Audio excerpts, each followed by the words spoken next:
What's your favorite scary movie? An iconic line from an iconic film. When the original Scream hit theaters in 1996, it sent shivers down the spines of millions of Americans. But for college kids in Gainesville, Florida, the cult classic horror film hit a little too close to home. Did you know Scream is inspired by a real-life serial killer? The killer, dubbed the Gainesville Ripper, stalked young college kids at the University of Florida. He savagely tortured, raped, and murdered his victims before posing their bodies for police to find. He was meticulous, as if he'd seen a few too many scary movies himself.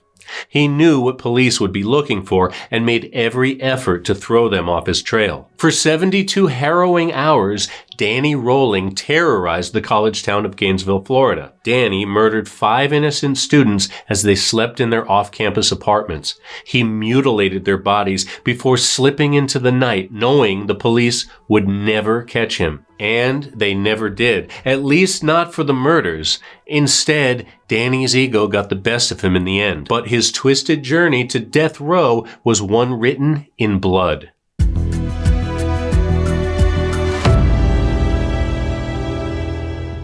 Thanks for watching True Crime Recaps. I'm Chris. Danny arrived in Gainesville in August 1990, just as the fall semester at the University of Florida was about to begin. He made camp in the woods outside of town, where he sat and played guitar and recorded several audio tapes full of songs and mindless ramblings. And one of those tapes ends with Danny saying, "I'm going to sign off for a little bit.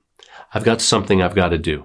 On Friday, August 24th, 2 freshmen at the University of Florida, Sonia Larson and Christina Powell, were asleep in their apartment. It was the early morning hours, the time between 2 and 4 a.m. when nothing good happens. Danny broke in, armed with a Marine Corps K-bar knife and an automatic pistol, and found Christina asleep on the living room couch. He stood over her for a moment before exploring the rest of the apartment. He found Sonia asleep in an upstairs bedroom and used duct tape to keep her mouth shut and conceal her screams. Danny held Sonia's hands behind her head and stabbed her 20 times in the chest. Judging by the smear marks and defensive wounds, Sonia died fighting for her life. Danny dragged her to the foot of the bed before heading back downstairs. Christina slept through the ordeal, only waking to find a masked man pressing a double strip of duct tape against her mouth. He bound her arms and used the K-bar knife to cut off her clothes and underwear. He assaulted her violently, threatening her with the knife if she dared fight back. When he was done, he forced Christina to lie face down on the floor, where he stabbed her 5 times in the back. She bled to death while he helped himself to a shower. But before leaving, Danny posed the bodies in sexually explicit positions, a calling card that would eventually come back to bite him. He also severed Sonia's nipples and kept them as trophies. On Saturday night, he broke into the apartment of 18-year-old Krista Hoyt, using a screwdriver to pry open the sliding glass door. But Krista was out for the night and didn't return home until 11 a.m. That was fine.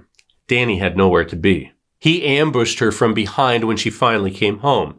He put her in a chokehold and duct taped her mouth and hands. Then he dragged her into the bedroom and cut off her clothes as he'd done with Christina Powell. After violating her, Danny flipped Krista over and stabbed her several times in the back. One wound ruptured her aorta and she bled to death in seconds. As with Sonia, he cut off Christina's nipples and placed them on the bed beside her body. But then he took his staged murder scene a step further. He decapitated Krista and placed her head on the bookshelf across from the bed, facing her. Then he propped up her body to sit at the foot of the bed. On Sunday morning, Christina's parents drove to Gainesville to check on their daughter. They hadn't heard from her since Friday. Strange for a freshman beginning the next stage of their life. According to the Chicago Tribune, the parents accompanied police officers to the building around 4 p.m. and a maintenance worker let them into the apartment. Inside, they discovered a grisly scene. The chief medical examiner knew right away this was the work of a Ted Bundy-style serial killer. Whoever they were, they knew what they were doing. You might say they were cold, cruel, and calculated. 9 hours later, the police got another call. Krista Hoyt never showed up for her evening shift at the county sheriff's department. They drove 2 miles from the first murder scene to find a third mutilated body. News of the murders spread like wildfire. Students fled the area and many began sleeping in groups and carrying bats wherever they went. Some slept in shifts like keeping watch on an active battlefield. But even with all the heightened attention, the Gainesville Ripper wasn't done. He still had more lives to take. Around 3 a.m. on Monday, August 27th, Danny broke into an apartment owned by lifelong friends and college roommates, Manny Taboda and Tracy Paulus. Like Krista's apartment, Danny used his screwdriver to pry open the sliding glass door. He first crept into Manny's room and found him asleep in bed. But Manny was an athletic kid and put up a decent fight. Unfortunately, it wasn't enough to save his life. Tracy heard the struggle and rushed to Manny's room. There she saw Danny with a knife held over his head. He was covered in Manny's blood, and he quickly turned his attention toward Tracy. She fled down the hallway and tried to lock herself in her bedroom, but the thin door was no match for Danny's large frame. He broke through it and bound Tracy with duct tape. Her final words before he taped her mouth were, "You're the one, aren't you?" Danny replied, "Yeah, I'm the one." The University of Florida canceled the first week of classes as police conducted their investigation. In their minds, they were dealing with a professional who knew exactly what the police would look for. Danny cleaned up nicely before leaving each crime scene. He removed the duct tape and threw the pieces in nearby dumpsters. He wore gloves the entire time, so fingerprints were out of the question. He even sanitized the bodies with chemicals to conceal any DNA and semen, but he didn't get all of it. Even though they collected 18,000 pieces of evidence, all police had to go on were the posed bodies, some scratch marks on the sliding glass doors, and some semen found on Christina Powell's underwear. News of the Gainesville killings made it back to Shreveport, Louisiana, where police had an eerily similar cold case on their hands from November 1989. 55-year-old William Grissom lived with his 24-year-old daughter, Julie. She was a petite brunette like the four girls in Gainesville, studying marketing at the Louisiana State University of Shreveport. William's 8-year-old grandson and Julie's nephew, Sean, was spending the weekend for his birthday. Sadly, he'd never celebrate another. William was cooking steaks that night while Julie had plans to attend a high school friend's wedding. Between 6 and 8 p.m., a psychopath broke into their home and stabbed all three of them to death. Police found William's body stuffed in a utility closet with multiple stab wounds to his back and chest. Sean was face down in the living room with a single stab wound through his back and chest. Finally, they found Julie in the bedroom naked and mutilated with obvious signs of sexual assault. Her attacker bound her mouth and wrists with duct tape and tried to clean her body with vinegar. It would take 17 years and 5 more grisly deaths before the Grissom triple murder case was finally officially solved. But we're not quite there just yet. You'll be hard-pressed to find a serial killer that doesn't come from some messed-up childhood, and Danny's story is no different. He was born in May 1954 to James and Claudia Rowling. The family lived in Shreveport, Louisiana, where James worked as a lieutenant with the police department. He was, by all accounts, a horrible father. James and Claudia married when she was 19, but he fell into a fit of rage when she got pregnant 2 weeks later. He never wanted children, and the world would have been a better place if he never did. Since he couldn't take out his rage on their unborn child, James focused on Claudia instead. He beat her until Danny was born, giving him a new target to abuse. James gave Danny a beating for his first birthday. Apparently, he didn't like how his toddler son crawled. For a guy who never wanted kids, James didn't seem to know where they came from. Danny's younger brother, Kevin, was born in 1955, and the abuse just got worse. By most accounts, he was cold, cruel, and calculated, perhaps the only traits that rubbed off on young Danny. At 11 years old, he found escape in music and began playing guitar and singing. Then he turned to booze and drugs. His life of crime seemed to kick off at age 14 when a neighbor caught him at his daughter's window. Danny caught a vicious beating for the Peeping Tom incident and ran off to join the military as soon as he was legal a few years later. But the Navy rejected him, and his time in the Air Force didn't last long. As the story goes, he was eventually forced out. So he tried to make a go of it as a family man. He married a woman named Omather Loomis in 1974, but they were divorced by 77. 1 year into their marriage, he started disappearing at night. He was up to his old tricks, peeping into neighbor ladies' windows. After he threatened her at gunpoint, his wife took their baby girl and left. In retaliation, he raped a woman that looked a lot like Omather and spent the next 13 years in and out of prison for a series of armed robberies. But he was capable of much worse. In May of 1990, an argument broke out in the Rolling household. Danny, now standing at 6'2" and clocking in at over 200 pounds, could easily overpower his father. Yet the man still made him feel small. So Danny grabbed a gun and shot his father in the face and stomach, bringing him within an inch of his life. Miraculously, James survived, though he lost the use of one eye and an ear. Now, wanted for attempted murder, Danny fled south to Sarasota, Florida. He changed his name to Michael Kennedy Jr., but he didn't change his ways. The first thing he did was break into the home of Janet Frake through a back bedroom window. He wore a black ski mask while he assaulted her repeatedly and threatened to leave her for dead in the closet. But Janet kept calm, at least as calm as she could. Instead of screaming and fighting, she treated Danny like a friend. She even handed him a beer and a cold glass, hoping he'd leave behind some DNA evidence. After hours, she managed to convince him to leave and spare her life. Danny headed 3 hours north to Gainesville. 3 weeks later, all hell broke loose. At first, the Gainesville cops suspected 19-year-old college student Edward Humphrey. He'd recently been evicted from Manny and Tracy's apartment complex and was known to make bizarre and scary comments around campus.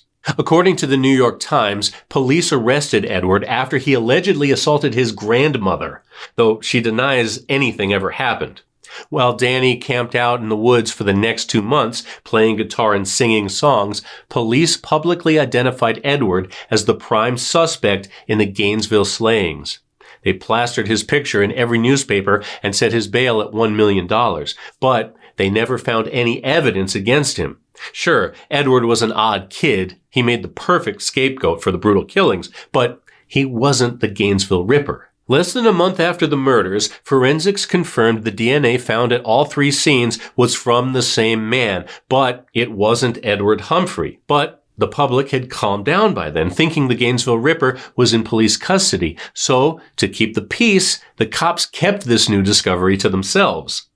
Unfortunately, it left them back at square one. Funny enough, Florida police did already have the Gainesville Ripper in custody. They just didn't know it. If you remember, Danny wasn't just a killer, he was also a thief. 10 days after police found Manny and Tracy's bodies, he got arrested for robbing a supermarket in Ocala, about 40 minutes south of Gainesville. On the night of Krista Hoyt's murder, police responded to a bank robbery about a mile from her home. The teller said they slipped a red dye pack into the money bag before handing it to the robber. Later that night, an officer noticed a suspicious man walking in the woods. He gave chase, but lost the man in the trees. He tracked the man to a campsite where he found a bag of cash covered in red dye. He also found a screwdriver, a gun, and a cassette player with a tape inside. At the time, they didn't link the robbery to the murders.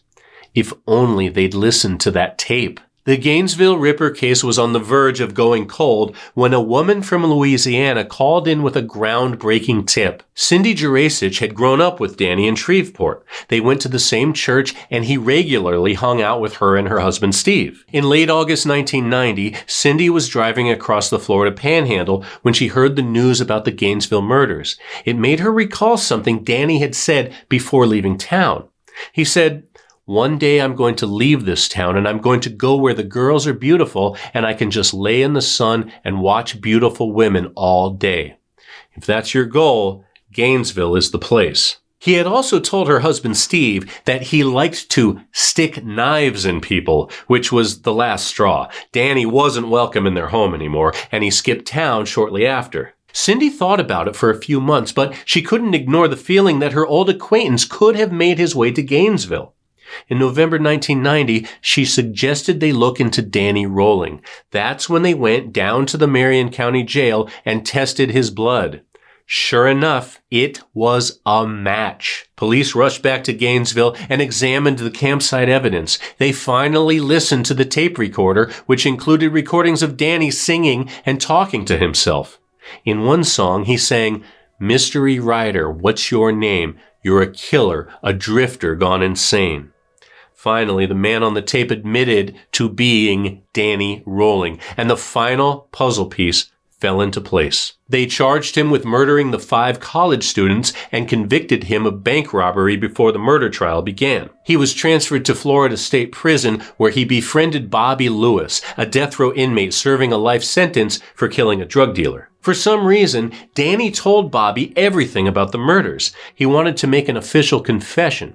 In doing so, investigators learned even more disgusting details about the murders. Apparently, Danny left after killing Krista Hoyt, but was worried he left his wallet behind at the crime scene. He returned several hours later to look for it, and that's when he decided to cut off her head and pose it on the bookshelf. Danny also dove into his multiple personalities. One was Yinad, or Danny spelled backward. He said Yinad was bad, but wasn't evil, not like Gemini. Danny's second, more sinister alter ego, Gemini killed those kids, not me. He pled guilty to all charges before his trial began in February 1994. The jury sentenced him to death on April 20th, 1994. Danny sat on death row for 12 years, and just before he was put to death, he wrote a letter confessing the 1989 Grissom family murders. In that time, he got engaged to controversial true crime author Sandra London and sat down for several interviews regarding his case. In March 1994, an episode of ABC's Turning Point covered the Gainesville Ripper case. The story inspired Kevin Williamson to write Scream, which he originally called Scary Movie, before selling it to Miramax. On October 25, 2006, a Florida state prison executed Danny by lethal injection. His last meal consisted of lobster tail and butterfly shrimp with strawberry cheesecake and sweet tea for dessert. 47 people packed into the viewing room, more than double its capacity, to watch Danny die. The prison doctor pronounced him dead a little after 6 p.m., finally ending the most gruesome crime spree in Gainesville history. So, what's your favorite scary movie? And that's your recap. Thanks for hanging out with us today. If you like getting all the crime in half the time, go ahead and tap that subscribe button and the bell so you never miss a story. We're here Wednesdays, Saturdays, and Sundays, but don't go away. Catch up on more recaps right here, right now. Until next time, take care.